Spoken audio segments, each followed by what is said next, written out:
What's poppin'? Q hot takes. So today's agenda: Richardson, the Olympics, the NCAA, Barstool sponsorships, the MLB, the Bucks, the Nets. Who's terrible on the Bucks? Who's terrible on the Suns? Is anybody bad on the Suns whatsoever? Is Sam happy? Is Justin happy? Am I happy? Is Kevin happy? We'll see how it goes. We're gonna break it down right now. And we're live. This is Q Hot Takes. My name is Andrew White. I'm alongside Justin, Sam, and Kevin. Marshall will be on our next episode within about a week and a half, as well as a mayor candidate of Hamden. I'm not sure if Justin knows him by the name of Peter Sire by any chance. Justin, I know you're normally into that type of stuff. What do you think? The name sounds recognizable. I know the election is coming up. Yeah, so he asked us last time after we posted our pod if he can join. I've interviewed him before for a class, and he said, "Hey, screw politics. Let's get some sports talk going." So we'll have him on the next one. But let's start it off. First up, Kevin. I know you're seemingly a little bit sick, man, but you're here. How you feeling? Well, it's not COVID from what I can tell. My brothers, they went to driver's ed. They had to get their driver's ed in. They came back with some respiratory thing, and they got tested. It wasn't COVID, so I'll think it's not COVID for now. But right now, I'm telling people to stay away from me. So other than that, though, like I got out before the sickness, so it's bad chest cold, a little bit of a head cold, but it's going away. I'm taking my cough syrup, Good man. Like good man. Good boy. Yep. Justin, you're looking fresh as always. Love that. Is that a new polo? How we doing? It sure isn't. This is probably from like 8th grade, and I still fit in it. So nice try there, but I'm doing well. My fantasy football season has officially started. I'm in the Scott Fishbowl Satellite League right now. What is that? That is, if you don't know and you're not a fantasy person, it is a league with over 2,000 teams in it, broken into satellite leagues. It is a multi-week draft. I'm currently in the 5th round of the draft, so it's moving along quickly so far. But so far, so good. If I win, I get to be put into the main league next year, which is like with all of the top fantasy analysts and sports broadcasters across the world. So that is the hopes and dreams right now. Wait, that's super cool, but I'm a little bit confused. How are there 2,000 teams? There's not that many players in the league. Yeah. So what they do basically is they break you into divisions, conferences. So I'm in a conference with about 96 people, but we're broken into divisions of 12, and you only draft within that division of 12. So it's really a 12-person draft, but you will have players the same as others that you may play throughout the season. Wow. How'd you get in that? Did you have to find it, apply, or what? You do have to apply, so I got into that. I'm representing QU Hot Takes. It's on there too. So what is the application process? Sorry, I'm just intrigued. Oh, it's very straightforward. Most people probably get in unless, like, for some reason you were on in the past and was completely sucked. I think this is the 11th year the league is run. I heard about it a few years ago through Fantasy Football Now, which is another podcast with Matthew Berry, Field Yates, Stefania Bell, Daniel Dopp on ESPN.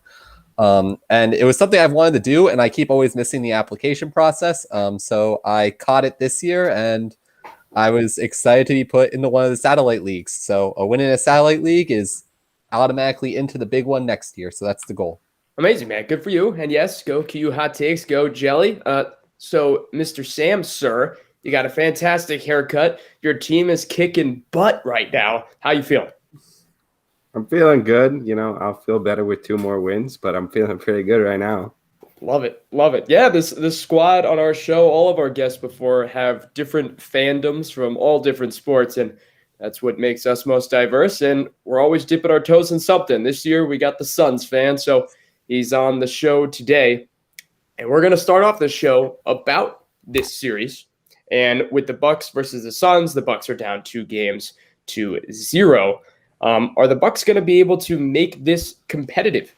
What do we think? And we'll start off with Kevin. Can the Bucks make this competitive, or do you see this going nowhere for them? To answer that question, I'm going to already congratulate Sam on an NBA Finals 1. And look, I don't think it will be competitive because it's simply, for me, it starts on defense, actually, with the Bucks. The Suns repeatedly have gone to the pick and roll with Devin Booker and Chris Paul, and they love getting Brook Lopez in that switch. And whenever he's out on the floor, they burn them every time. And unless there's some, magical elixir where they can counteract and get their big men better to switch, because they switch everything, I don't think you're going to see it unless they change strategy. But again, Budenholzer's been long maligned for not switching soon enough in playoff series before. So there's part of that. And then also, too, any conversation starts with Chris Middleton and Drew Holiday, who, and I'll pull up the stat because I know you guys were lamenting them in the group chat.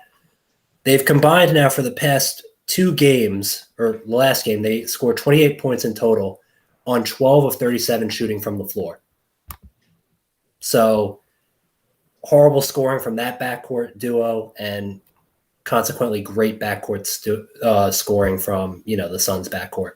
But nonetheless, Suns in 4. Looks like it. Oh, Suns in 4 for Kevin. And I will say, to that point about shooting, I agree with you, but Justin has a point that he'll bring up, and I'm sure a couple of questions about that trio. So interested to hear about that, but we'll just go right to him about, can they be competitive at all within this series, the Bucks? Justin, how do you feel? I'm kind of out on the Bucks at this point. I think we talked about a while ago when we had the final 4 teams that the Suns just looked way superb compared to the rest at that point. And that's because you're seeing a lot of those top playoff teams fall out of contention a bit as the series went on. But the Suns, as a number 2 seed, probably very underrated 2 seed, if not one of the most underrated 2 seeds that we've seen in recent history for playoffs, has shown that they have what it takes. I think Chris Paul is playing some of his best basketball like right now. Like, he has reached a peak point where, you expect him to probably get like 10 to 15 points, but he's getting in those 30s right now. He looks like an all-star player that's been an all-star every year of his career, basically. So at this point, even we talk about Devin Armani Booker, as Sam likes to always state Armani in the middle, is like doing great. But like, Chris Paul has really taken a leap forward for these finals. And I think that's just a difference maker at this point. The Bucks really don't have the material or the teammates to match up with both Chris Paul and Booker. If the Suns' strengths were at different parts on the team, like, they would match up better. But the guard play is just too tough to beat right now, I think. Sure thing. And Sam, one of our leading NBA analysts, we always have him on when most of our show is about the NBA. And again, the Suns fan. Sam, how you feeling? I know you said Suns in 4 and such, but tell us, can the Bucks make this competitive? I don't think they can, honestly. I don't think they have the personnel to guard the Suns backcourt like other people have been highlighting. I think that was Giannis's best game ever, and they still weren't that close. They lost by like 10 points. So yeah, like, I don't think they can make it competitive, and I think it starts with their coach, who told them to just play random before the game starts. Like, I could have told them to do that. It's like they need an actual coach out there, but they aren't getting enough from Chris Middleton or Drew Holiday, which actually took me a while to figure out his name was actually just Drew. Fun fact. What do you think it was? Yeah. J. Rue? Yeah, Drew is just Drew, but spelled differently. It took me a long time to figure it out. It could have been like J. Rue's, like the Hamden restaurant, Right. Yeah, Right. But yeah, no, I think the Bucks are getting outcoached, outplayed, and I just don't think they have the talent or the depth to hang with the Suns.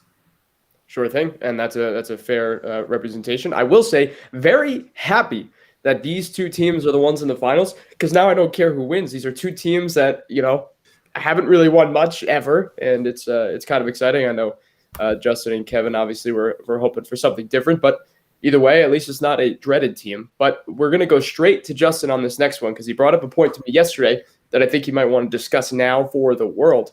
In terms of the Bucks, if they lose this, as our panel is predicting here, what do the Bucks need to do in the offseason to either do better next season or just quit, or whatever you feel? And we'll start with Justin. What do they got to do in the offseason? Well, I think what you're seeing in the NBA now is you're seeing a lot more of the big 2 kind of mantra than the big 3. I mean, even like teams like the Nets, for example, their big 3, I think, was part of their ultimate failure as well. And I think when you look at the Clippers, they played a lot better when Kawhi went down, and they were playing with a big 2 there as well, with Reggie Jackson and Paul George. So what I'm kind of thinking here is that if you're the Bucks and you leave this getting 4-0 or 4-1, first of all, I think the Bucks management and roster moves have been atrocious over the past few years, just because I don't think they're giving proper support to Giannis. But at this point, you saw in that Hawks series that Middleton and Holiday both performed extremely well when Giannis was not on the court. And I would make an argument here that possibly the problem is that Giannis and Drew Holiday obviously are the problem, but they seem to play a lot better when they're not in the shadow of Giannis Antetokounmpo. And that being said, I think you could go one of two ways. I honestly think Giannis should have left last year. I think it's a mistake that he's still there. I honestly think it's going to be really tough because I don't feel like Milwaukee's giving him enough support with the players at this point. But I would make just as big of an argument that if Giannis left, I think the Bucks would be almost better. I think the Bucks would do better in the Suns series as well if Giannis wasn't there and they had a bit more diverse pieces than what they have. Because running the offense through Giannis, as Sam said, they still lost by like 10 points, and Giannis had probably one of the better games of his entire career. And on top of that, the Bucks are also thinking at the same time they have too many mouths to feed because they want to feed Middleton and Holiday because they think they're going to shoot shots, and they just haven't been, besides when Giannis wasn't on the court. So I think the big thing here is that there are too many mouths to feed, and the Bucks don't have an identity at this point. Their identity might be Giannis, and that's fine. If they want to be identity Giannis, that's great. But the problem is that they have these second-tier side pieces that should be really good and just aren't producing because this team doesn't have an identity at this point. They're going out there and saying someone's going to produce each game. They don't have a key game plan that they're running to success thus far, and they're not showing up on defense. So I'd make an argument that either if Giannis left and the Bucks got more mid-level second-tier pieces, the Bucks would probably be a better team because Middleton and Holiday would actually have a boost in production value, in my opinion. Or they're going to have to completely overhaul, get rid of Middleton and Holiday and completely rebuild, even get rid of Lopez probably, and completely rebuild the Bucks from scratch around Giannis, which I think is more likely to happen. But in both cases, I think it's going to be really hard to see just because the GM just seems so caught up in that this is the right thing, that like we've talked about how Middleton should probably not be on the Bucks before on this show. I think we talked about this previous to the season even starting, that we're surprised Middleton's there. We're surprised Middleton's making the all-star team repeatedly, all of that kind of stuff. So there's something that needs to be changed, but it's a question of whether the Bucks think it's worth changing. When a team gets to the finals, sometimes they're likely to think, oh, if I can get there, we just have to improve the coaching a tiny bit and maybe get a couple good six-man pieces, and you're all of a sudden better. So they sit on their pieces and fail. I mean, you see that across the leagues all the time. When they lose a finals, they just don't change anything, and all of a sudden the team's a complete collapse. So I don't think that Middleton and Holiday should be getting as much grief as they have been getting, because I think they are really good. I just think with Giannis, there's no chemistry left for that team. And that's the way you explain this here is definitely a fair argument. I remember when you brought that up yesterday. At first, I thought you were suggesting that Giannis was worse than the other two players, but now I understand what you mean by like, chemistry driven. And obviously, they're starting to feed mouths, and they feel like shadows when they think they're better than that, and that mentally can screw up your game for sure. The one question I'll ask you before we move on to the other guys and what they have to say. You mentioned possibly getting rid of Middleton and Holiday and keeping Giannis and all that. If that was the path of the Bucks, which it could be, but I also agree, I doubt it. Would your initial thing be they got to get somebody like a Bradley Beal, just a 1 point guard star, or do you think it doesn't matter, just have these random types of role players and he'll be fine? Or what are your thoughts on that? If they kept Giannis. I personally think big twos make a lot more sense in this league now because it does open up a bit more cap space that you can have like low second tier, third tier level players surrounding those big two. I just think they need to figure out where their focus is on offense. And if they want to get another forward and work mainly in the paint, they could certainly do that. Or if they want to go a guard and try to do a 3-2, have some threes, have some twos mixed in there, I think that's just as reasonable. I think great forward play is great. I just don't know if there's a forward out there in the league right now that would make sense to pair with Giannis. Just stick it with Lopez. Them two just grind it out every day. That'll be the Bucks forever. No, I'm just kidding. I don't think Lopez is good enough to survive. He's certainly not. But those memes of him after he scored the 30-something points are kind of hilarious. Kevin, what should the Bucks do this offseason, or what do you think they should do if they I lose? think, Justin, I think you nailed the crux of the problems really with Milwaukee, but I think part of the problem too, why they don't fit, is because they have a modern offensive philosophy with space and pace, shoot threes, but they don't always have a starting lineup that's conducive for spacing. You have Holiday and Middleton, who are 3-point shooters, and then you could argue Holiday's on again, off again, but Middleton, 3-point shooter, Brook Lopez sometimes, but Giannis, again, he's been like a sub 36% 3-point shooter for most of his career. He's never had a season, I'm pretty sure, where he's been at 36 or over. So you're talking about Giannis now being at the 3 or the 4. And when you have one guy even who just can't shoot the 3, it makes your offense so much more slowed down and bogged down. And you don't notice it in the regular season as much because you can play at a faster tempo and more up pace and get on the fast break. But when you're in the postseason and it slows down so much more and you're in half-court possessions, that matters. It matters a ton. So me personally, I would try to trade Brook Lopez, move him out, because we saw yesterday even Giannis had some sensational blocks from the weak side or even going at the rim. If you can move Giannis into like the 3 or the 4 or the 5, maybe you move out the other guys and you maybe get a star point guard, maybe a Bradley Beal or somebody like that. You can open up the offense maybe a little bit more. And I think too, it would just pay dividends because then he's your lob target. Then you don't have the lanes congested with, is Brook our lob target? Is Giannis our lob target? Because neither of them can really hit threes at a high rate. So then I think you're fixing that to a large degree. But they need a massive overhaul. Sure. Giannis in a 5 role might be like an MVP level, I feel like. Yeah. If you put him down there, he can come down court and shoot from the arc if he really needs to. But like having him in that paint, there's no one that can match his length. His physicality might be a bit lacking compared to some players, but I could definitely see him at a 5 spot doing really well. I really think Definitely. they should consider, this is an outrageous thing that nobody will, but get in a package to get Bradley Beal, get rid of Middleton, Holiday, and Lopez, all 3 of them, and take Bradley Beal and work with the rest of your bench. And I think they'd be pleasantly surprised at how that might work. But that's something that I don't think will ever be offered on the table, a trade like that. Sam, how do you feel about this Bucks team in the offseason? Well, I think that's an interesting idea, Andrew, trying to get Bradley Beal, but I don't think the Wizards would bite on that. They're a young, rebuilding team. It's like they need young guys. They don't need Chris, who would disappear for 2 games at a time. What I think is a more interesting play is if they try and flip Chris Middleton for CJ McCollum, which, as a lot of people have pointed out, fixes some of their problems. It gets them secondary shot creation, which they need a lot. And then Drew can help fix some of CJ's defensive issues. He's like the best defensive guard in the league. I think that'd be an interesting pairing. They can both create their own shots. They can help out Giannis a little bit.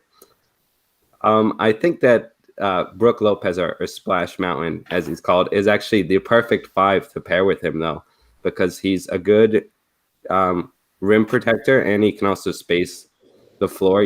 It's hard to find a better fit for him at the 5 than Brook Lopez. And I think they should fire their coach, maybe look to flip Chris Middleton for a guard who can create his own shot, like CJ McCollum. Like, they don't quite have the assets to get Bradley Beal, especially not because they traded 8 first-round picks for Holiday.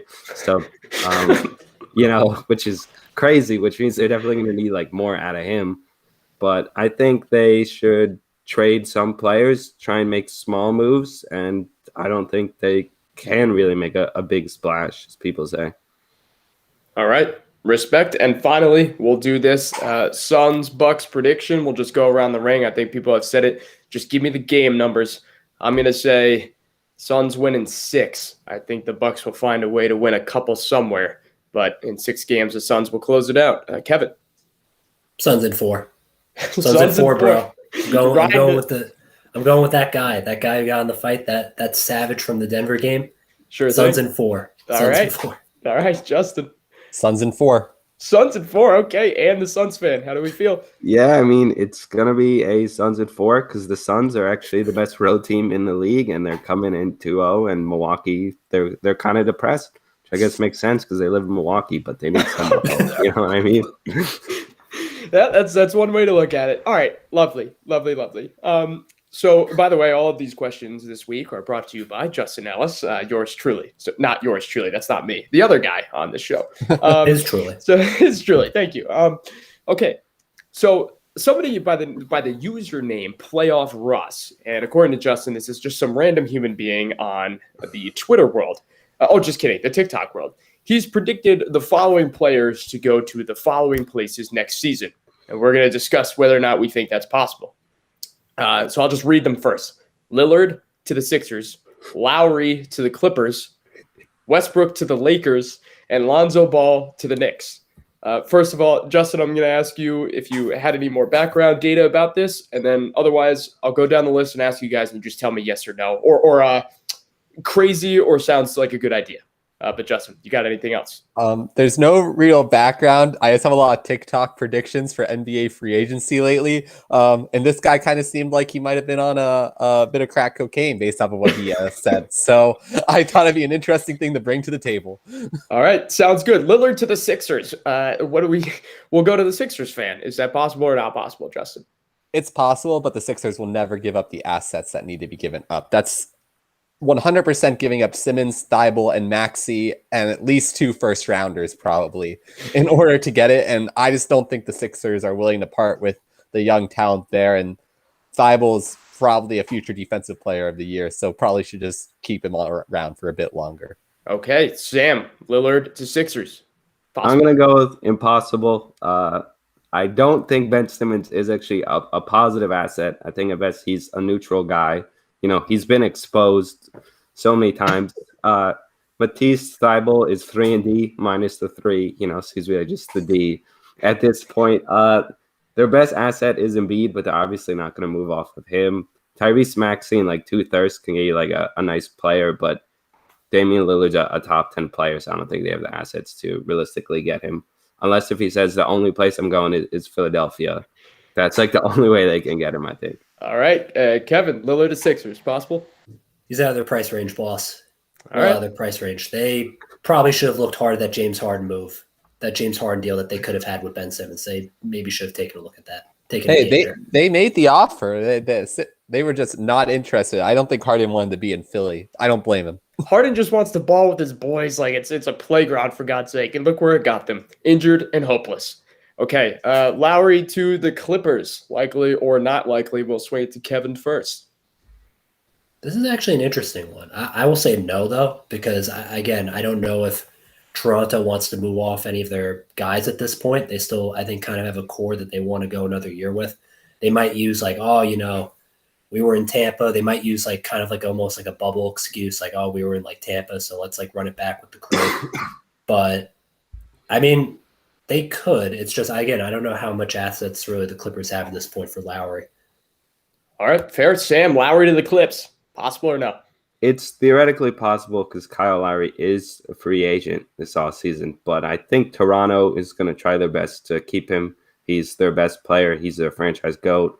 And I think Toronto might be able to make a case to themselves. You know, we can get back in the playoffs. We have the 4th pick. We can get a Jalen Suggs or something. Like they can use the Toronto they can use the Tampa excuse to justify holding on to Lowry and making a playoff push. I don't think it makes sense from the Raptors side, but I'm not even sure if the Clippers can afford it because they already have 2 max guys. But I guess we'll have to see.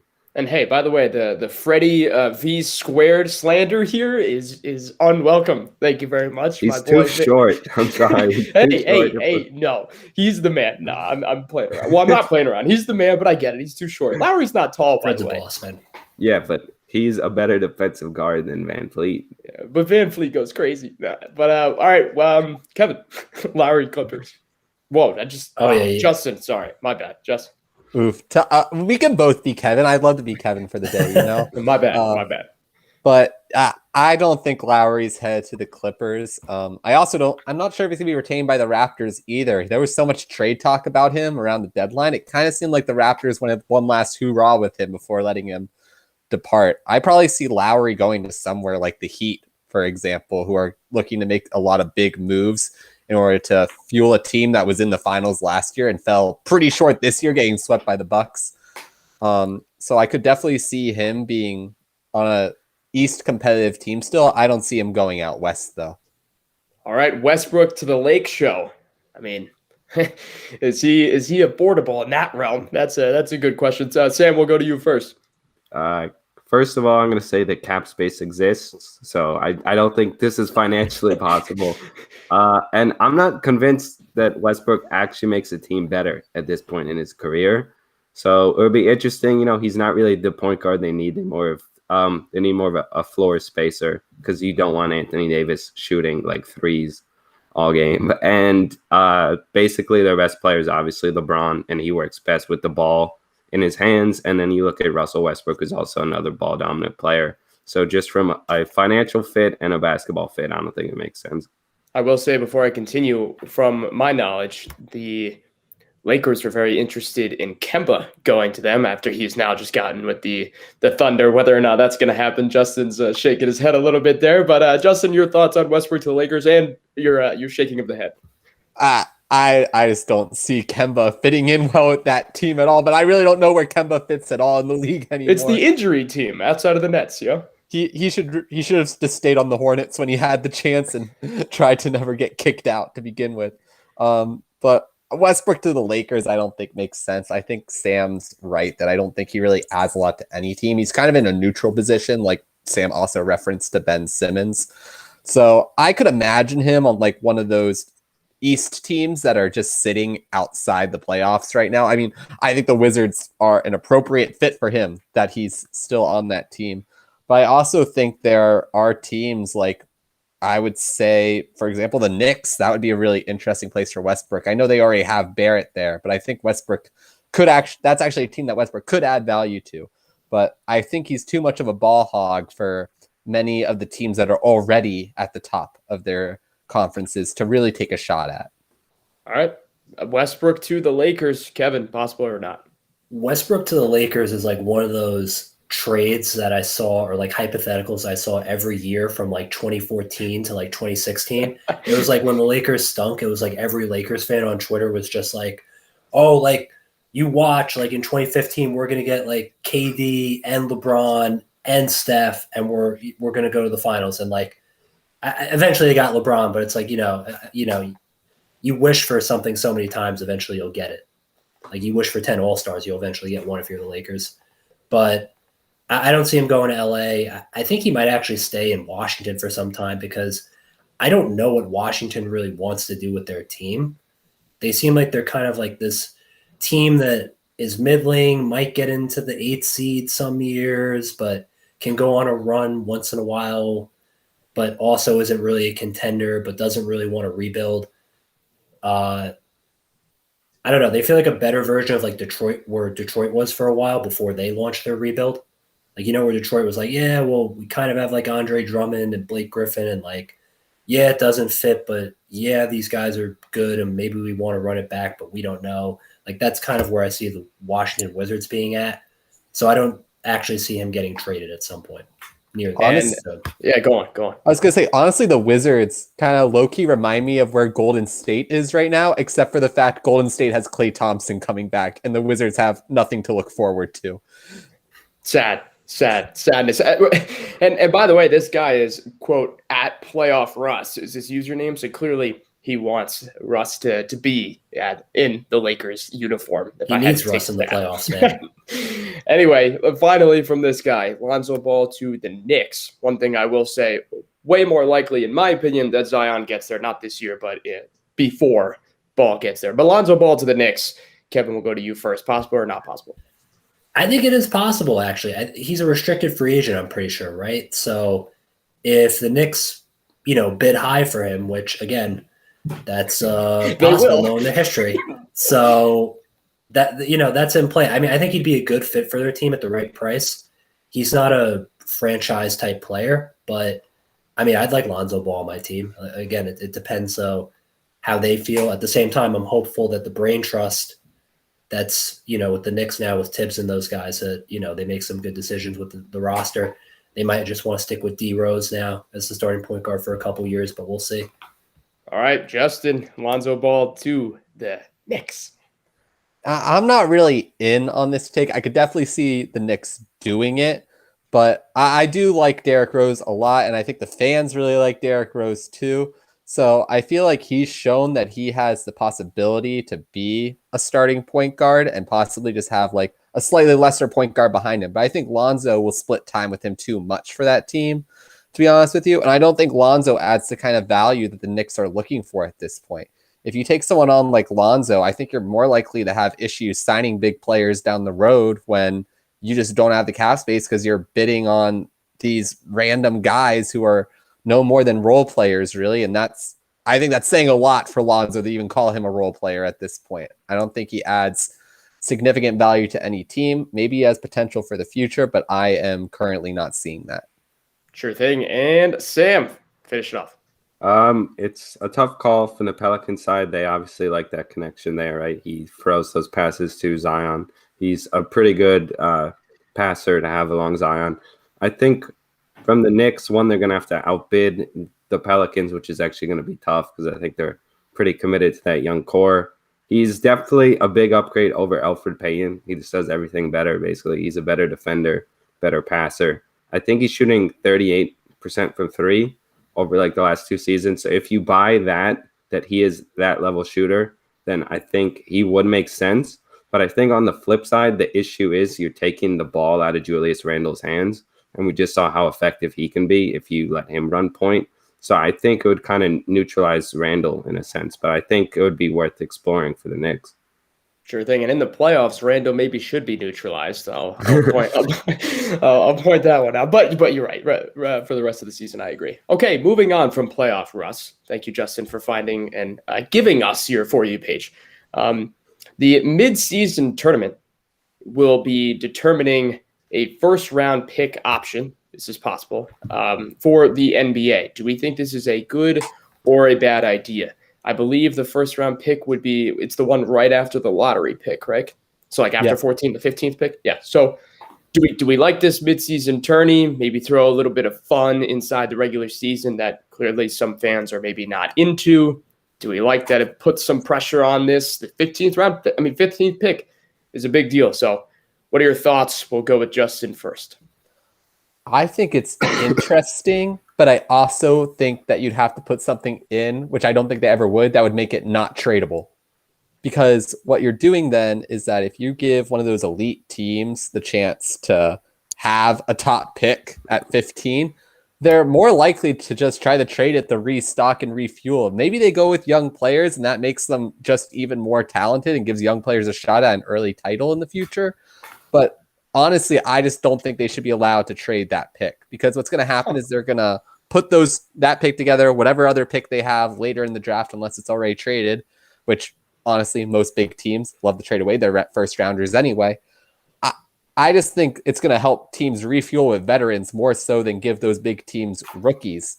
And I just don't want that for the league, where teams are just constantly trading more and more picks, because that's what it is right now. You see teams like the Thunder just accumulating picks. I don't want to give a big time team like the Bucks, for example, the chance to go in there, get extra picks, and then trade it away in order to get their big time contender. I think that makes the pick a bit too unbalanced to win a midseason tournament. It's embarrassing that I didn't think of that, but that's got to be one of the kickers to it. So I hope they're thinking about that, and that's part of the deal as well. Sam, your thoughts on this midseason tourney? I don't think the players are going to go for it. You're telling them that you're just going to add a bunch of games, and it's like, hey, you play really well, we can draft your replacement. I'd be like, thanks, but I'm not really going to do that. I think it would be more. I think it would be more interesting after the season ends if you take the 14 lottery teams, hold a tournament for that, and then the winner might get like slightly increased odds in like the lottery. But I mean, like, it is just going to be like the best team with the 15th overall pick, like Justin said, and that's a little bit unfair because they're going from potentially 30 to 15, and I'm not great in math, but that checks out to they're moving up 15 slots. It just doesn't feel right with me. So.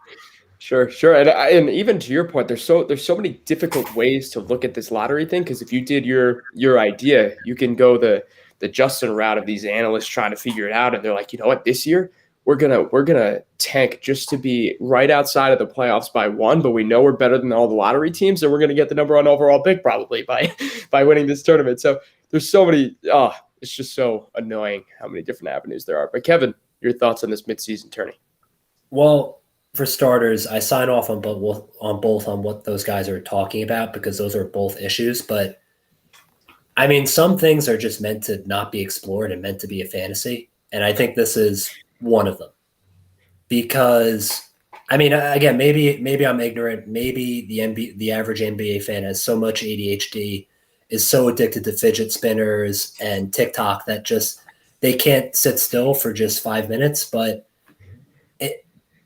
a midseason tournament would just throw the NBA season out of whack.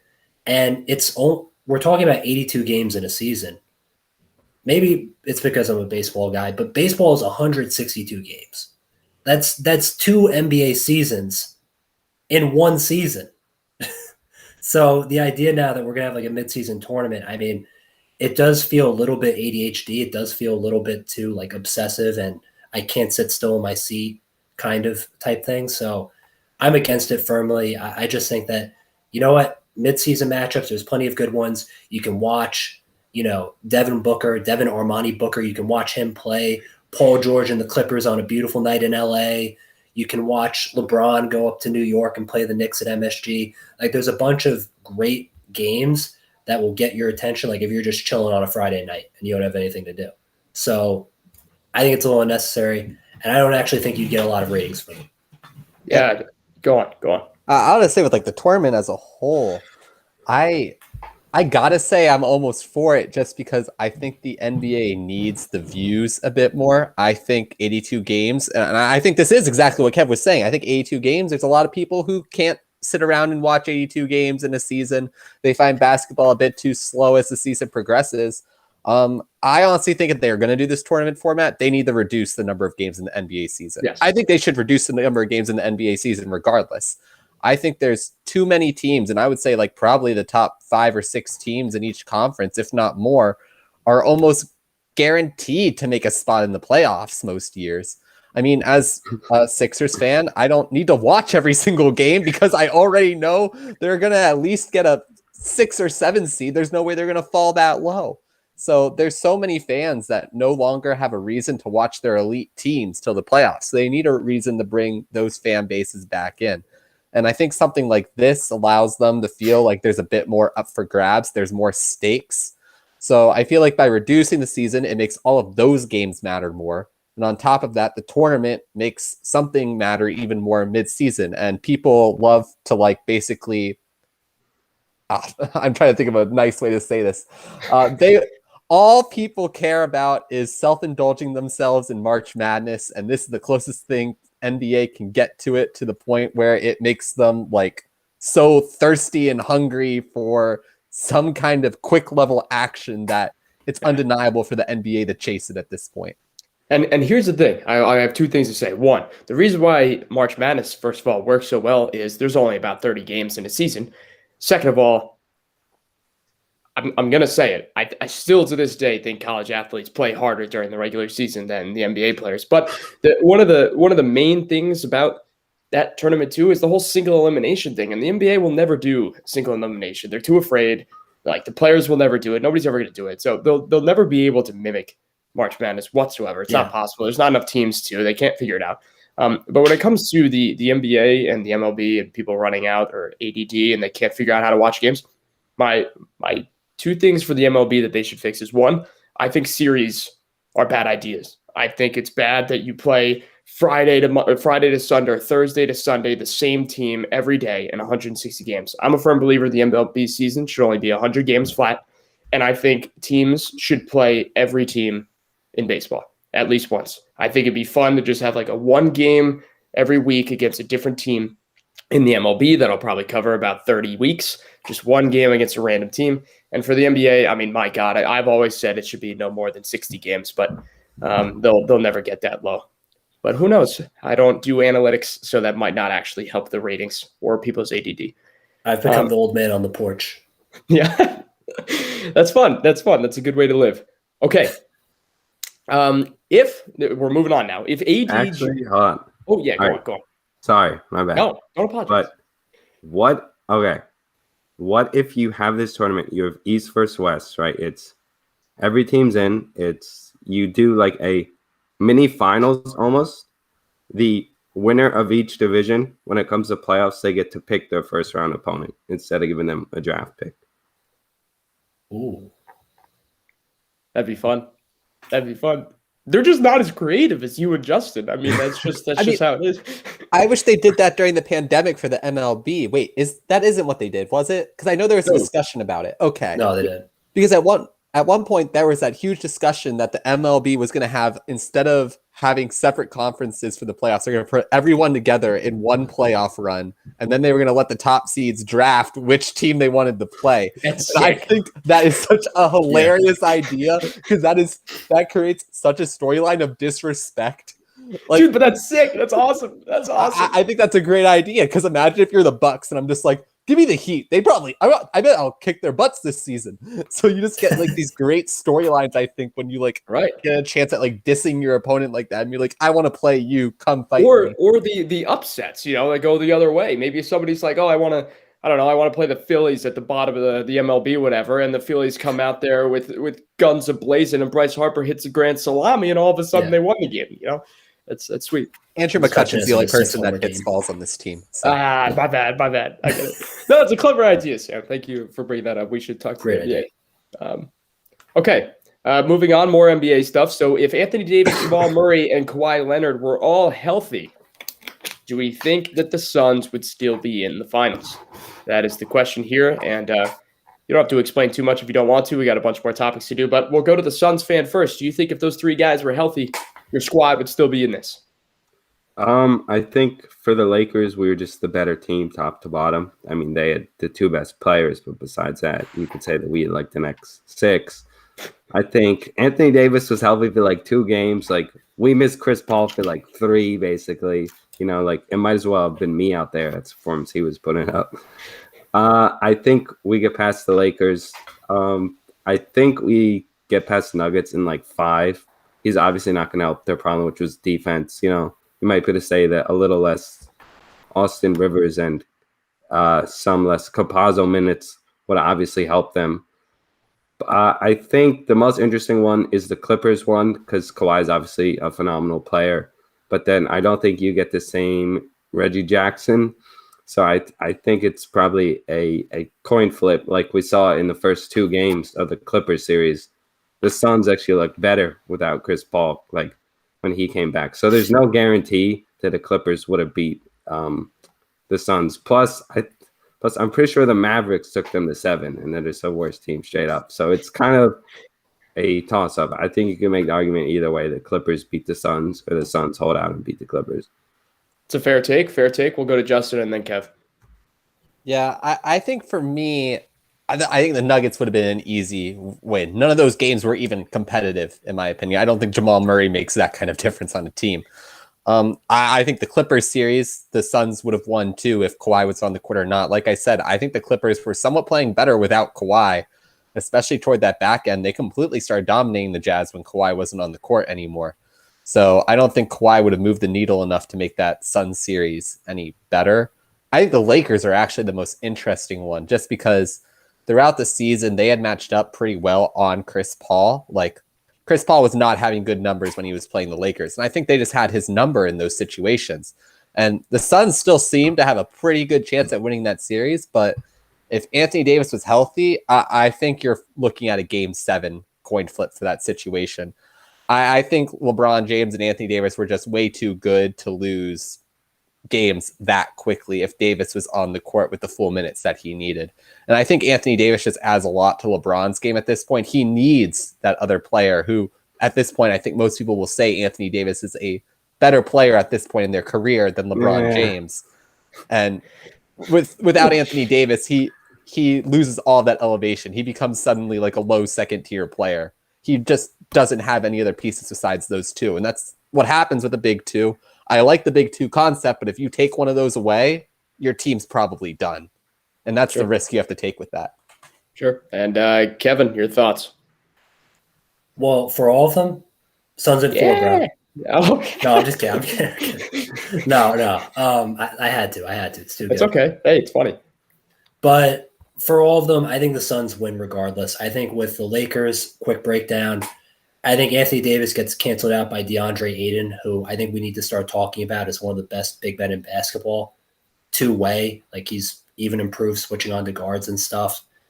I think if you're talking Nuggets, I agree with Justin. I don't think Jamal Murray makes that great of a difference because they could not guard Phoenix at all. They could not get them off the three-point line at all. The Clippers are an interesting one. I think the Clippers, maybe they could have pushed them to a game 7, but at the same time, then you're not getting the performances like we just said from a Reggie Jackson or even a Terrence Mann. Like Terrence Mann started getting more minutes when Kawhi Leonard was out. So, I mean, that goes to next year. I'm curious to see what the Clippers do when they get Kawhi back, when they have Terrence Mann, Reggie Jackson, Nicholas Batum. Do they go a small ball lineup of death? Like that's what I kind of want to see from the Clippers now.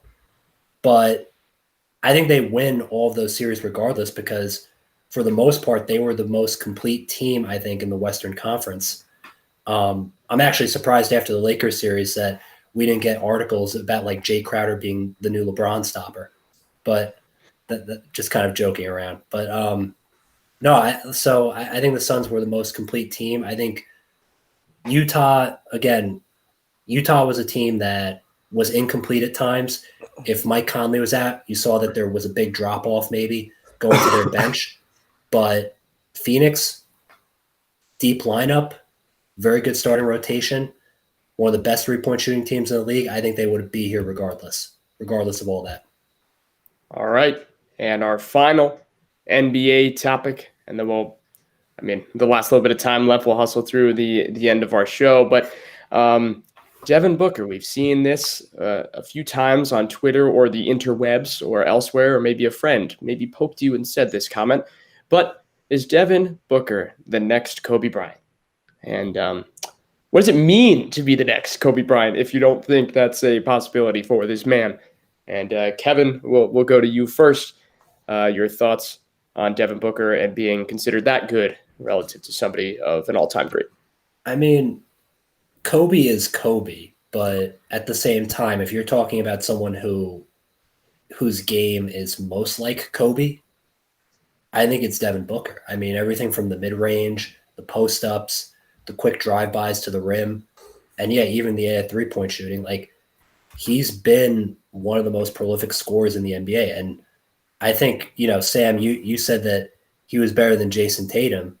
And yeah, probably like at this point, like he's had a breakout year from a team standpoint, but he was always putting up these numbers of 25, 26 a game the last 3 or 4 seasons. And, now they have him in that shooting guard role where he can just cook people in the shooting guard spot. And I think you're looking at a guy who's already a top 10 or top 5 player in the league, honestly, like in terms of like how he's scoring. I think he's 24. He's only going to get better, and he's potentially looking at a finals MVP right now. He's got so much swag on that court. It is beyond something I've ever seen. It reminds me of Kobe, like when they're dribbling and as they're falling and driving and their jersey starts to like pop out of their shorts, but they don't care, And this, I just feel it. I feel it. He's relentless too. Yeah. He just goes at people every possession, relentless. We'll go to Justin first, and then we'll end it off with the biggest fan of them all. Yeah, I'm not really sure what qualifies as like the next Kobe. And I think part of that is actually a branding thing. You know me, I like to use branding a lot on this show to discuss like MLB topics and what really makes a player like a big name. I think for one thing that is a struggle is that the Suns are not as big of a market as they could be. And maybe that changes when they win a few titles. Maybe they all of a sudden become more relevant as a whole. But Kobe had the luxury of playing in LA, one of the biggest markets, if not the biggest market in the NBA outside of possibly New York. So that really helps him a lot in establishing that name, establishing this background. Everyone has a Kobe story when you talk about Kobe Bryant, and that was prior to his ultimate death. But he always had stories that everyone was talking about with Kobe. And I just don't know if due to that, if Booker has the kind of respect from other players and the kind of media attention that everyone's going to have a story about Devin Booker. I also think he's a bit quieter as a whole as a player. I don't think he's as loud and outgoing as Kobe has in the past. I think Kobe does a really good job of talking to the media and creating a kind of personality and brand. I just don't know if Booker is ever going to reach that point. I don't know if he even wants to reach that point. I think he's very focused on just playing good, solid, fundamental basketball, winning titles, and creating a career for himself. So I don't think he'll ever match the kind of charisma values, or probably not even the point values that Kobe had, but he'll still go down as probably a very elite player, probably a future Hall of Famer, just based off of some of the amazing high-end performances he's put on points-wise in his career. He will not be forgotten for some of the performances he's had in his regular season career. That was really well said. That was beautiful, actually. Okay, Sam. I don't think he's going to be the next Kobe. He's obviously never going to beat Kobe on the defensive end, though actually he does grade out as a neutral defender this year on the defensive end, which is a big step. He definitely passes more than Kobe. Like, if you've ever seen those Kobe highlights, he'll have like 18 guys on him, like the whole team's bench, and he'll still take like the shot and stuff. And it's like he hits it, and it's like crazy, but it's like, hey man, probably should have passed that one. Devin Booker as a scorer, I don't think people talk about his low post game enough, actually, because he just posts people up. He's like bigger, he's stronger than them down there. And I'm not super familiar with Kobe's game, so I don't know like how much he played in the post, but I don't think he's going to be next Kobe. Sure. Okay. Shout out to Devin Booker. Awesome game so far. All right, we're gonna end with the NBA. So we're done with that, and the way we're gonna end our show today is two topics, and then we'll do a couple more fun ones on the bottom. But one of these is a little bit more controversial than the other. This one I haven't even heard of until Justin told me this. So I'm gonna read it, and then Justin can give a little bit of background before anybody can give their take. So the University of Hartford announced back in March that they're moving on from Division I, which is where they were, and they're going to become Division III for their sports. And that was right after their basketball team actually made their first ever March Madness appearance. So moving to Division III basketball would save them $9 million per year by doing this. And some of the players now are suing the school for an amount of money that's not specified, and an injunction that would also block them from being able to move to Division III. So if Justin has any more background, otherwise you can give your opinion first. Yeah, the only other background I'll add to the situation is that one thing that University of Hartford did do was they retained the scholarships that the athletes already on the team have.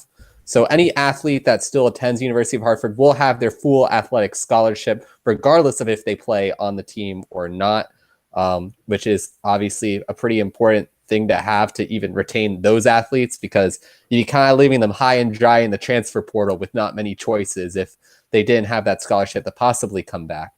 That being said, it's a very rough move for those athletes. Obviously, many of them will go through the transfer portal because they want to play Division I, and many of them may or may not get that chance again to do so. So it's really rough going to know like you're going to a school that now all of a sudden has lost part of the reason why you even attended there when you were probably offered plenty of other scholarships.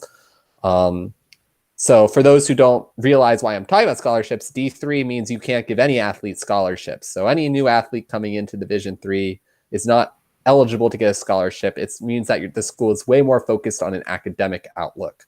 As far as the take as a whole, I understand University of Hartford probably needs to do it. There's probably a financial situation going on there that the new president, that I believe joined in the last 2 years, is probably keen to, and is looking to solve it. I mean, $9 million is a lot of money for a university like that.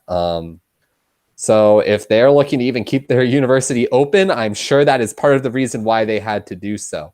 Overall, really rough situation for the athletes. I think Hartford tried to keep it a class act by keeping those scholarships. I don't think the lawsuit is going to go anywhere. Usually when you see student athletes filing a lawsuit against a university, generally it's something more so on the Title IX realms and violating those. I don't think they're going to have much of a case here to say that they deserve it. The university has the option to make this change, and there's no way they're going to be able to bar the university from continuing forward. So I think those athletes really need to take the time, move on, maybe go find themselves a sponsorship at a new school. Or Barstool. Yeah, they can all be Barstool athletes. Maybe Barstool University will become a thing. Sorry, that was a too soon joke. I'm sorry, but yeah. Okay. But I just think that the athletes need to let it go at this point. Well, go on. Sorry. As much as it does suck, I just think they need to move on.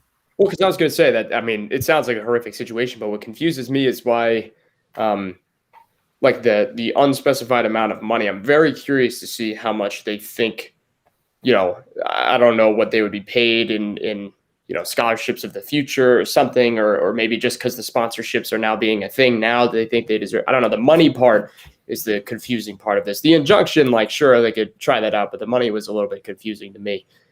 I think the scholarships, well, not the scholarships, the sponsorships are part of it. Okay. I think that's the reason why you're now seeing the lawsuit come a bit more to light. Okay. But they also are making a lot of claims that this is does mental damage to them as well. Interesting. See, I don't buy that. I'm not 100% sold on it. And I don't think you have a rightful lawsuit to do that. Universities do this all the time. At the end of the day, universities can say they're nonprofit, but they're businesses. At the end of the day, they have to keep money to keep alive. So if that's what has to happen, it's what has to happen. I get that. Kevin and Sam, do either of you have a take separate or in agreement? I'll ask Kev first. Sorry. Yeah, sorry. No, I was just hacking up a little bit. It's all good. No, I mean, I think this is, again, fallout from COVID, fallout from a lost year where for a lot of people it was like, they would call it the worst downturn since the Great Depression in terms of just, people losing jobs, people being on eviction and stuff. And it goes to college sports, which, again, it was always going up. And then, sudden crash all of a sudden. So you could say it was bound to happen. But at the same time, if you're cutting expenses, a lot of these schools weren't making money off their sports teams to begin with. Unless you're, Bama football or Duke basketball, if you're Madison, Madison Hill University or whatever, or Mississippi Mud Hill State, whatever, and you're not making money, it's tough for you. So at the same time, you're probably looking around, you're in debt, you're spending a lot of money on sports teams that you're not making money on. You're going to try to cut costs where you can and maybe go to D3 where you're not giving people scholarships and stuff. So I think this is the fallout from that. It's going to be interesting to see, though, also, too, if this widens the gap between the haves and the have-nots. The pristine, college football programs versus the ones that aren't. The pristine college basketball ones versus the ones that aren't. So this could be a seminal moment that has ramifications, decades on end from here on out. Sure. Sam, do you have a take on this or not as much? Yeah. So first off, Kevin, my uncle went to Madison Hill, so how dare you? Oh, really? I just made up a name. I had no I just made up a name. Wait, are you kidding or are you serious? No, I'm kidding. Okay. Okay, go on. I kind of do buy there's some mental damage there. It's you're D1, you say, okay, maybe I can go pro, if there's scouts, and now you're D3 and you're saying, well, this is kind of damaging my mental health. It's my well-being. It's my dreams. But on the flip side, I don't think it's fair for the rest of D3 to now have to expect to field a competitive team against a team that has former D1 athletes now. I would refuse to play against them. I'd say they have an unfair competitive advantage and that I would boycott them, honestly. That's a great, wow. I didn't think about that at all. That's a great point. Because you're right. I mean, realistically, they're going to be much better. It's just going to get ugly. So we'll see how that goes. That might eventually occur. We'll see. Okay. This one has riled up some people. I shouldn't say some, many people around the country. I'm not sure about the globe. My global awareness may not be intact. So the U.S. Olympic runner, fast as lightning, Sha'Carri Richardson. So she's been banned from the Olympics. A lot of people have heard about this. She tested positive for a drug test, which was indeed marijuana, or just marijuana for regular people. Nobody syllables it out like I just did for sure. But anyway, so people are getting to her backing, saying that she should still be able to play. It was not a performance-enhancing drug. She's clearly the fastest that at least our country can produce, possibly even the world, when it comes to the women athletes. So how do we feel about it? Do we think she should be banned? Kind of that whole thing. I'll give my opinion first, and then I'll swing it to Kevin, and then Justin and Sam. I'll go in a little triangle that I have here. For me, it's a touchy subject for sure. I am a big believer in everybody knows the rules, and if you violate the rules, no matter how dumb the rules may be, that's it. I think if everybody agrees that some rule is dumb or silly, they should work towards fixing it, and we can't just have a situation where somebody breaks the rules and then we just let it go because we think the rule's dumb. If we think the rule's dumb, we should change the rule, and then you can do it. That's kind of how I think about a lot of things in life. So for me, it's sad to say it. I know it didn't make her any better at running, but she knew what the rules were before she got into it. So that's kind of my take. It's very hard on her, I'm sure, and I totally get it, and I understand being upset about it as well. But for me, no matter who is in those shoes, I feel like rules are rules. And like I said, if you think rules are dumb, then change them. And I think that could be another way to look at it. But Kevin, your take, and then Justin and Sam. What would Stephen A. Smith say here? Stay off the weed. No, I mean, seriously, I kind of fall in the same camp as you, White. People know the rules going into it. There's been a little bit of change. I mean, going on in recent years, marijuana now is legal in New York. It was legal in Massachusetts when we were in college. Now in Connecticut, they're making headways trying to make it legal. So I think there's growing momentum to, eventually legalize marijuana for recreational use throughout the country. That being said, though, it is an international body. So the international community sometimes has different rules than us. And in a lot of sense, in France or England or Germany, Paris, wherever, weed's not legal, outside of maybe like Amsterdam. So with that being said, like they're going to have different rules than us, like regarding on weed, where again, some areas it's, dry where weed, it's not legal at all. And it's hard, nothing allowed at all, not even medicinal. And then other areas where, hey, it's medicinal, it's recreational, it's anything, whatever. President Biden said, then the rules when asked about it. So I kind of feel the same way. So those are the rules. And, I hope it changes in the future, maybe, because I don't really see the point of suspending people over marijuana, but you just have to know what is or isn't allowed. Like at the end of the day, what medications you can or can't take. So you just have to be attentive to that and keep that in mind when you're going for this. Sure. Justin, your take. Well, first of all, if you ever hear anyone say marijuana like Andrew did, they probably don't smoke. I'll leave that as the first note. Hey, I was playing with it. Oh, you know what? I'm not going to defend myself. You're right. I don't. But anyway. Yeah, exactly. And I was letting everyone know that like you've showed the key sign. But in addition to that, I was having a conversation with a colleague the other day at my job about this. They said similar things to you about how rules are rules. You gotta not do it if like you know what you're trying to do and you're trying to accomplish your goals. What I'm interested in, and I have probably a pretty good idea of which drug test it was. I'm interested in which drug test they actually gave her, because there is one that does check your hair follicles and it goes further back. So my guess, smoke marijuana then. I just know about the drug test.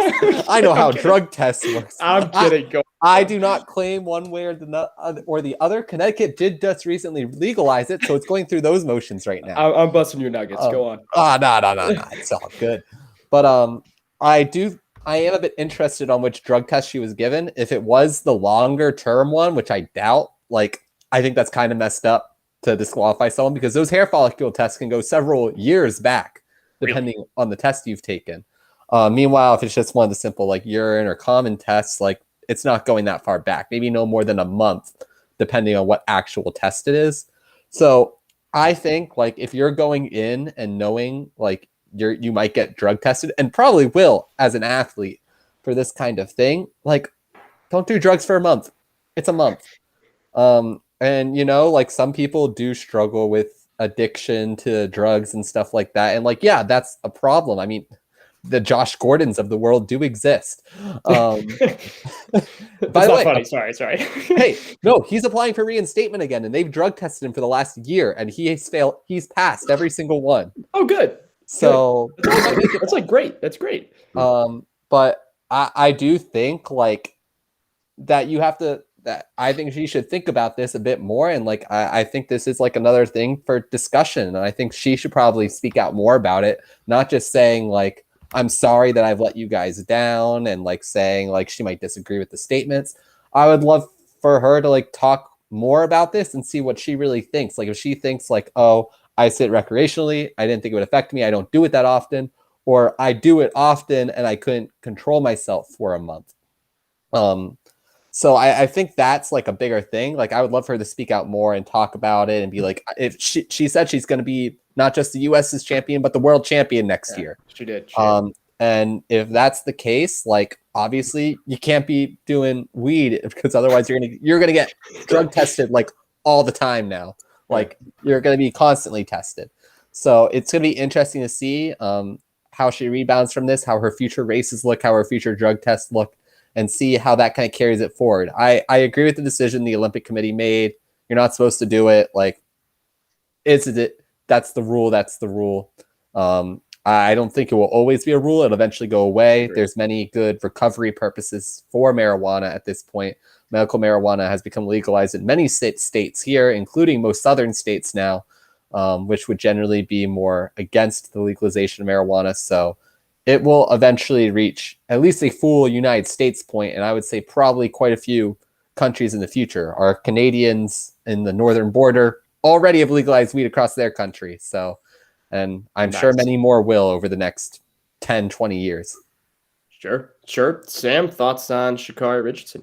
Yeah, so I'd like to start off by building off Justin's lesson. No one says smoke. The proper term is burn. Okay, I'm unsure about that one. But anyway, okay. So weed doesn't give her a competitive edge. So I think she should actually be allowed to take it. I think that Rookie of the Year, LaMelo Ball said it best. If it ain't crack, let her run track. That's actually a real quote, by the way. Wait, did he say that about this or in general? Yeah. Oh, that's what he tweeted. If it ain't crack, let her run track. I agree. Wow. Thank you for bringing that into the conversation, actually. that lightened the mood a little bit, so I appreciate it. That's a great rhyme. Sam, you should include that on your next single. Yo, are you dropping an EP soon or what? Nah, dude, I'm lazy. You're lazy. Sam, All right. Great discussion. All right, so we got 3 more questions left, and they're all about different topics. So number 1, Italia versus England, the Euro finals, because we all watch soccer. If you didn't catch that, we don't. But I've been watching some recently, and I normally watch maybe not the Euro finals, but I always watch the World Cup. I always watch the Olympics. I'm into international. So this is super cool. And here's the thing. I think Italy wins. 1, because I think they're better. But 2, because I think, and by the way, saying they're better is I recognize that that's it could go both ways. My biggest thing is I think England got incredibly lucky in the semifinals, ending the game in an extra time with their W after the missed PK, and he still put it away. Very lucky. So I think Italy's had a less of closer scare, so to speak. So they're flying high and mighty right now. So I'm going to take Italy for the dub. Mr. Kevin Sir, who's going to win this. This is going to be a classic, by the way. Italy, England. They hate each other. This is great. This is great football content. It is a classic? I mean, I'm imagining it's got to be. It's Italy, England. I have no idea. I don't know anybody on the teams. But okay, that's fine.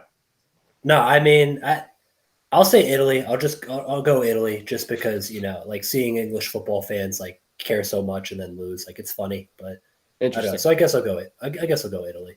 We'll see if Sir Sterling goes crazy. But by the way, yeah, what's up, man?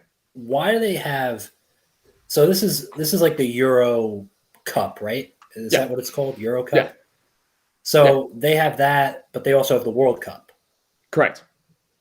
That's because Europe. That's just because Europe is better at soccer than the rest of the world. So they actually have enough like quality teams and enough teams numerically, just in general, that can attend these finals, as opposed to the World Cup is, they're picking teams from all over the place. So there's enough teams in Europe that they could just do one by themselves. I think that's the reason. It's also one of the most watched like Yes. national events in Europe. Like Yes. it's like our Super Bowl almost. It's Definitely. localized within the States and it's localized within the European Union over there. It's such a huge deal to them to like watch this and like root for their country. Like country pride, I would say among sports is way larger in Europe than it is in the US. Yeah, and I wish it was bigger here. God, it's amazing. Well, we're just not as good at soccer, and I feel like that's the biggest that's the biggest global and national teams that people create is in soccer. It's We have our Olympic basketball team. Sure. Yeah, but I mean, like the USA. world, like we just stomp on everybody, so it's like it's not as exciting, you know. It's just for me. I'm probably gonna sound like a dumb American here, but just I feel like they have so many tournaments. Just there's World Cup, there's the Euro Cup, there's Champions League, then there's Premier League. Oh, we also have French League. We have La Liga. There's so many leagues that I just get lost. So even if I want to pay attention to soccer more, I just get lost in all the leagues because I'm like, okay, wait, is Premier League better than La Liga? Is Yes. League A better than B? Is Bundesliga? Wait, that's German. Wait, are they better than the French? Like, I just get lost. So I just And Well, here's my that's- thing. So I get what you're saying, and the only defense I'll give to them is we watch 162 baseball game season. So I think they would think we're crazy too. yeah. So we each got our own weird things. Just Well, I'll even add because like since Kev's talking about all the different leagues and like what they mean, I think something that's really great about soccer leagues, especially in Europe, is promotions and demotions, which basically to give you an equivalent as to what that might be, Kev, it's as if in football, I'll say baseball. It's as if in baseball, the National League was better than the American League. The worst National League team gets demoted to the American League, and the best American League team will get promoted to the National League. So all these leagues are teams getting promoted and demoted from league to league. So all of a sudden, if your team has a great season, you're going up to a new league and you're playing more talented teams. And that creates some pretty amazing storylines to hear like your team who seems like but nothing all of a sudden being the best in the league and getting promoted to play with a bunch of the best teams. Like that's the reason why the Super League was so hated, was because like no one would ever leave the Super League. So I think it's like a really cool concept. It's something I wish we had somewhere in United States sports. I don't know where it would be, but I'm a big fan of like the league concept of promotion, demotion, and moving around a bit. I wish they would have had that back when we had like our earlier leagues in like the 1900s. I mean, let me clarify, after civil rights movement leagues. Otherwise, that would be quite an issue. But yes, for sure. I think that'd be a great idea. But I'll say, as far as how I think this is going to go, I think England is going to stomp Italy. England, I think, is by far one of the best teams. Italy actually did have an extra time scare against Austria in the round of 16, which was a weird matchup. Right. Italy destroyed their group stage, though. I think their group stage was relatively weak. Switzerland was definitely the other best team there, and they just performed horribly compared to how they usually do. I was impressed by their penalty win over Spain, though. Like, that's an impressive win. Belgium's a good win. But something that England did, which I think is a bigger game than even this game coming up is beating Germany 2-0. Like, England-Germany, that is like the cocaine of like World Cup soccer, basically. And to get that in the round of 16, nonetheless, was absolutely insane to see. So seeing those two heavyweight contenders, that would be like a normal finals matchup playing then, like that shows a lot about how good England actually is to not allow a point. Their defense is probably one of the best, if not the best, in the entire EuroLeague right now. So I'm going to give them the benefit of the doubt here and say they hold Italy to a shutout game and probably win 2-0 as well. But yeah, very exciting. And then I guess it's next month, FIFA World Cup qualifiers start. So yeah, we'll see if we blow up again. Oh yeah, we'll probably blow it. It's okay. No, we're much better now. We got a young core that are good. And we won the what was that? The NACAF tournament. Yeah. So this time, instead of losing to Trinidad and Tobago, we'll lose to Guam. No, I actually think we're going to make it this Euro, and if we don't, I genuinely believe we're going to be a top 10 country team the following World Cup, because there are 3 guys who currently play in Europe that are under the age of 22 that are like starters for European teams that are on the American team, but they're just super young. So Pulisic, we'll see. Yeah, Pulisic. This guy, I think Gio Reyna is he's on that. What's that team that wears yellow and black in the BVB team? What's their name? I can't remember what's off my head. They're like What one of the league? biggest Bundesliga, I think. Oh, no idea. I only watch Premier League. Yeah. Dang it. That's okay. Doesn't matter. And then there's another one elsewhere that I forgot where he plays, but it doesn't matter. They'll be cool. Okay, Sam, your thoughts on this? Yeah, as a former player, let's see if I can offer some analysis here. I think England's going to win just because their forward play is so strong. They have Harry Kane and Sterling. Harry Kane's one of the most well-rounded players, and if you're the Italy head coach, you have to game plan around those two dynamic players, and it's really tough since they can spread the ball. They can attack mismatches. So I think England's going to win. And that's also because I didn't look at Italy's roster. So Pirlo is not on it anymore, if that helps. Who's not on it? Pirlo, the guy who used to always be on it for years, long hair, one of the best free kickers ever. No, No idea who that is. Oh, okay, but I was one of the best free kickers as well. Okay. So I think, though, that, like you pointed out, Andrew, like American soccer is actually looking pretty good for the future. So I think 2026, maybe we could be a dark horse to make some noise. I really think so. I'm here for it. Like I'm actually here for it. Like the World Cup is when my American pride really comes out like a lot. And we got screwed over the last time when we blew it in a freaking. I mean, there was no fans at that game against Trinidad and Tobago. We let up like a 40-yard goal. The guy shot. I mean, they didn't even care about the game, and we blew it. But anyway, that's besides the point. And it's Dortmund is the team that guy's on. Oh, yeah. Borussia Dortmund. I'm kind of scared to see Andrew's American pride around World Cup time. He already owns the most American clothing out of anybody I know in the North, at least. The South, he can't beat the South between either the U.S. flag or the Confederate flag. Can't beat the South. Okay, I'm not. Thank you very much. I'm not wearing that other flag. Thank you. I was talking about the South, not you. I was talking about everyone who doesn't go to University of Georgia. Okay. The surrounding Athens area. UGA is a safe place. Everywhere else is dangerous. Thank you. Because let me make something very clear. Yes, a huge Georgia fan. Everybody knows that, and big American fan. But we're just gonna. It's American pride in general. I love this place. We like America here. Yeah, big American guy. Not the other one. We're not going to do that. That's egregious. Anyway, so last two questions. We'll make this quick. I'm sorry I've been taking too long now. So I'm going to read the stat for you that Justin provided the world. So only 3 teams in MLB history have made the playoffs while having a 10-game losing streak in the regular season. So the Cubs just did that, and are 9.5 games back from the Brewers. They've blown it lately. So should the Cubs be sellers coming a trade deadline time and give away big pieces like Rizzo and Bryan and Kimbrel, or should they keep on sending it? I'll tell you right now, I think the Brewers are not going to stop.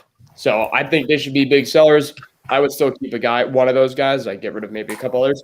But I'm a big proponent of the Yankees getting rid of 2/3 of their roster. So I'm in the same boat as the Cubs as I am with the Yankees. And I know Kevin's laughing, but I'm also not really kidding.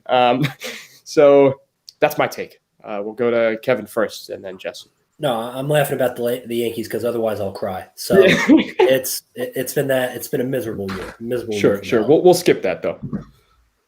In terms of the Cubs now, well, okay, I'll happily go to the Cubs instead. But right now, they're 7.5 games back from Milwaukee, as of right now. At least if I'm reading correctly, the wild card standings. They're behind Cincinnati, who again I don't consider Cincinnati a playoff team at this point. Again, slow start from Luis Castillo, but if I'm them, I think you would. But at the same time, I don't know if management's going to want to do that because they've kind of sold the idea to the fans, like, hey, it's one last run with Rizzo and Bryan and the crew. So let's try to make it count because we're probably not going to resign them. So sure. And also too, like the trade packages that teams have gotten for like trading Francisco Lindor or guys like that, they haven't been great. So I don't know if you really get a big haul. You might just get, a couple guys from single A. who maybe you take a flyer on. So I don't think they're going to sell necessarily. I think they're going to ride it out, cross their fingers that they go on a run, and then maybe do something. But they probably won't. And then, the Cubs core will leave in free agency. They'll also hope that the Brewers just stop learning how to pitch so well, but that's probably not going to happen either. Not with Corbin Burns. Justin. I think the writing has been on the wall for the Cubs for a few years now that at least Chris Bryant and probably Anthony Rizzo were not going to last past their current contracts. And I think that's reached its T in this part of the season. I mean, the Cubs are probably one of the most up and down teams this season in general. At the beginning of the season, they had like the worst batting average in the league. They were hitting below the Mendoza line for like close to a month to start the season. And yeah, the batting average is really bad across the league because everyone loved to put glue on their hands. I'll never comprehend it. But literally they were just batting so bad. And then all of a sudden they became the hottest team in the league. And now their pitching has completely faltered and their average is still atrocious. And somehow their pitching has faltered. Yet Kyle Hendricks won today to now be tied for the most wins in the MLB at 11, which I can't even comprehend how that's possible right now. Team.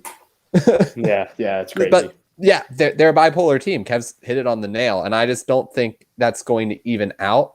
I think the Cubs are best to just tank for the draft pick at this point, give up Rizzo and Bryant. I think there's a reason to keep Kimbrel. I think he's too good to let up, if not the best in the league. I mean, there are plenty of teams who will probably give a lot for Kimbrel. People will probably give more for Kimbrel than Bryant or Rizzo, I think. Yeah.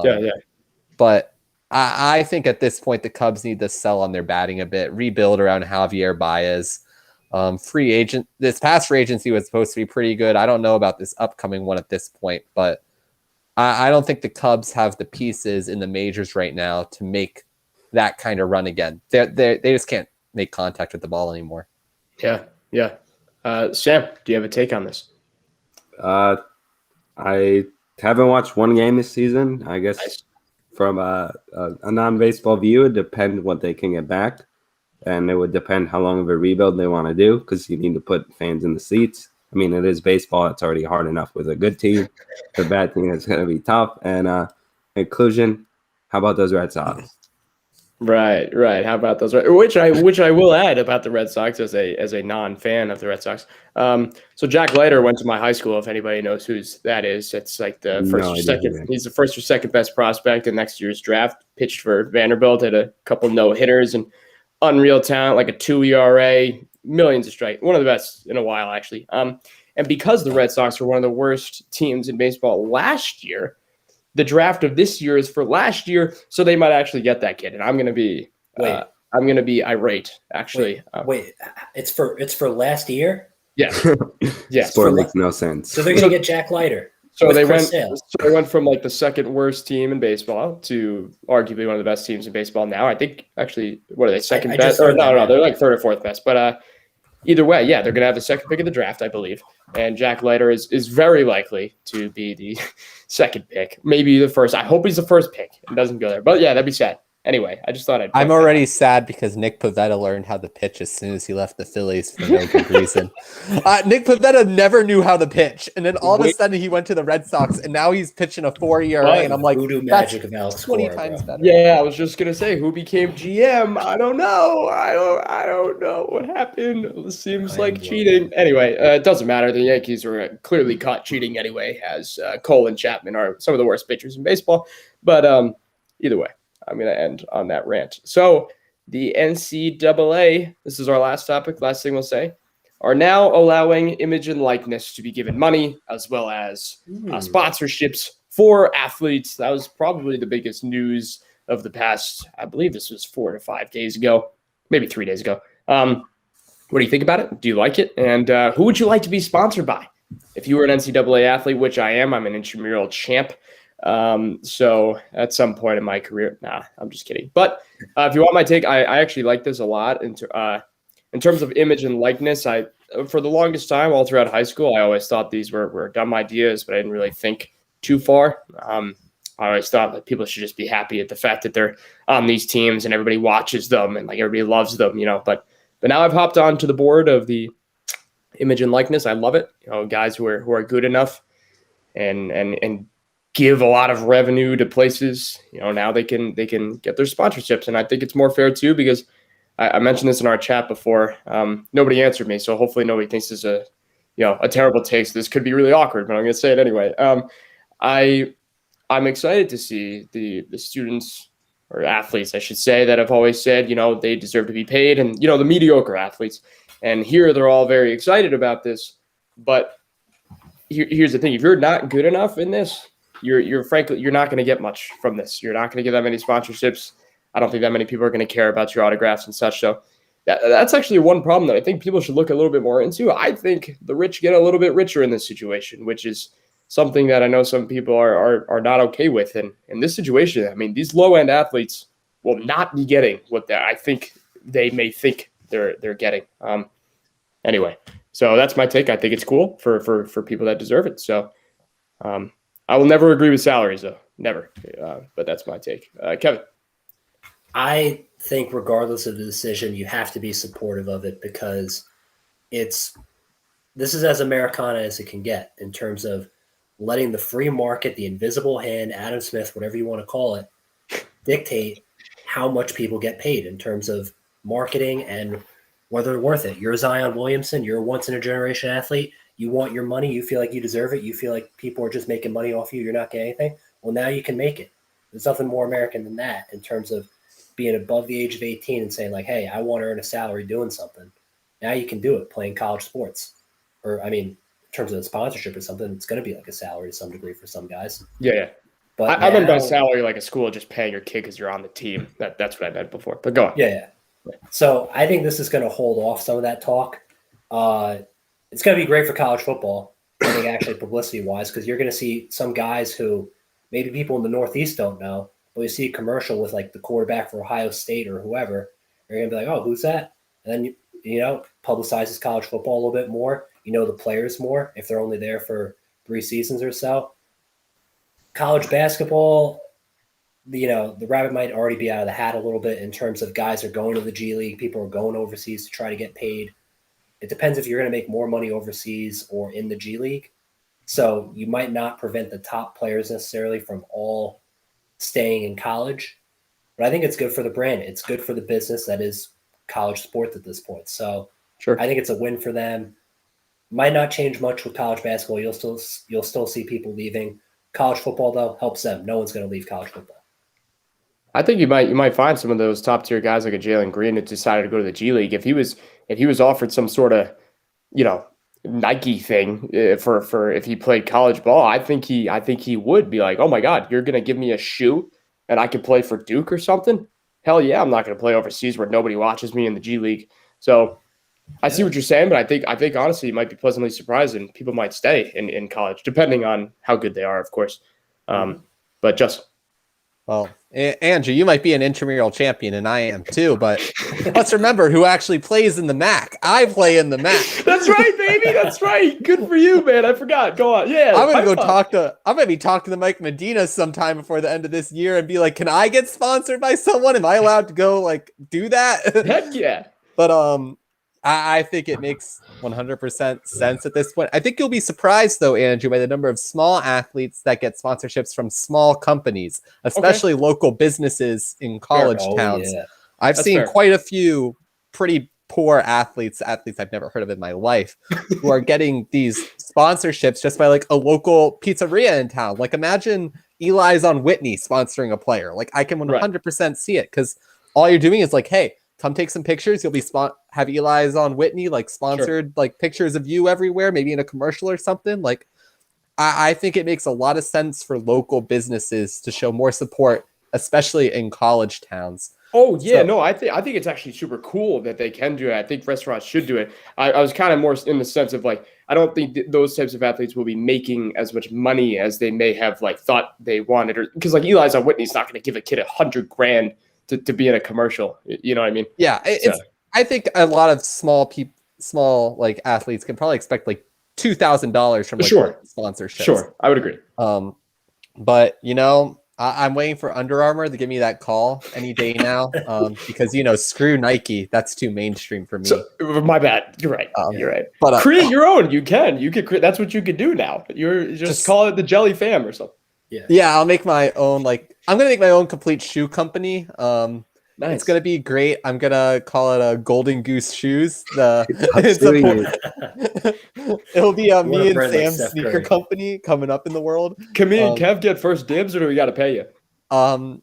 Well, it depends on, we have some big athletes wearing our shoes already. Oh, my bad. Devin Armani Booker has already promised to wear our shoes. My bad. I can't step in that area. My bad. Like, literally after the Suns finals, I've already got the shoes set up for him. So when he wins, he'll be coming out in our shoes. That's hype. That's hype. Yeah, Make sure you cherish that moment. Yeah. Oh, we absolutely will. But yeah, I think it's a great thing. I'm really looking forward to NCAA by EA Sports. Yes, sir. Next year. I really need that so I can play that franchise mode too. But yeah, I think it's a lot of great hype, a lot of very necessary change. I agree with Andrew. I don't think salaries will ever be a thing, nor should they. Oh, I was going to ask that. Okay, never mind. But I think this is the right move for the NCAA. It's been a super long time coming. It's ended a huge philosophical debate that's been going on for decades. So great work all around, even though the NCAA is very unhappy about it. Yeah, I get it. But I think they'll be long-term happy that they did that. I really think it's going to benefit them in the long run. Nobody's going to leave the NCAA in terms of viewership. They'll be stealing more and more people from the NBA every year. It's going to just keep happening. But Sam. All right. First of all, I don't want to be a whistleblower, Justin, but I know you had a sponsorship, so I question your eligibility at all as a Division I athlete. I've done it. I've thought about it too, Sam, but I just decided not to mention it. Okay. Illegal. Take away his trophies. I don't actually like this decision. You might be able to argue, at least for me, that certain people should be granted elite athlete exceptions, and they should be able to get paid. Like if you're a Zion, if you're Joe Burrow, Trevor Lawrence, or even or even a Cade Cunningham, you probably do have a case. You say, yeah, the school is profiting off me. They are making millions since I am such a big deal. But if you're the 12th guy off the bench on D2, you are getting a scholarship, which actually in some ways is payment, because you are attending some of these elite schools for free. I think that's payment enough for most of these athletes, unless if they are legitimately profitizing off you. And for most of these athletes, I don't think they're making any money off them. Sure. And that's a fair take. And that's a lot of the take the other direction. That's where I'm caught 50-50 on where the line draws of sponsorships and stuff. But I think this way is the best way that the NCAA might be able to compromise with the idea of, like Justin said before, those small athletes at Eli on Whitney's, they're certainly not going to make as much money as Zion would have made. So that's for sure. But either way, that'll do it for Q Hot Takes. Sam has signed off himself. No, I'm just kidding. So that'll do it for the show. My name is Andrew White. I've been alongside Sam, Justin, and Kevin. And that's it. It's Q Hot Takes. It's a great day to be alive, and go Dogs. And by the way, and thank you for anybody listening right now on Spotify or Apple, or if you were watching on the YouTube stream. Justin, thanks for the questions per usual. And Sam, good luck to you with the Suns. All right, sweet dreams, and go Dogs. Go Soul Cap. No one really knows what Soul Cap is. They just got rejected from the Olympics, actually, because they are an Afro swim cap that was ruled illegal because they were considered too big. I think that's a very horrible take for them to decide. There's a lot of people who really appreciate having those bigger Afro swim caps, especially those of African-American heritage. So it's a horrible step back for the Olympics, really taking away from diversity. So hopefully the Olympics might change their mind, but shout out to them. Great company. You should check them out. I was doing research on them today. Really cool stuff. Sure. So I can't follow up with a call for diversity like that. I mean, hope for more diversity, but I mean, I don't know, Yanks, maybe, I don't know, trade at the deadline, sell at the deadline, maybe. Don't buy, please. Please don't buy. So, yeah, go Yanks rebuild. Go Yanks rebuild. All right, sweet dreams, folks.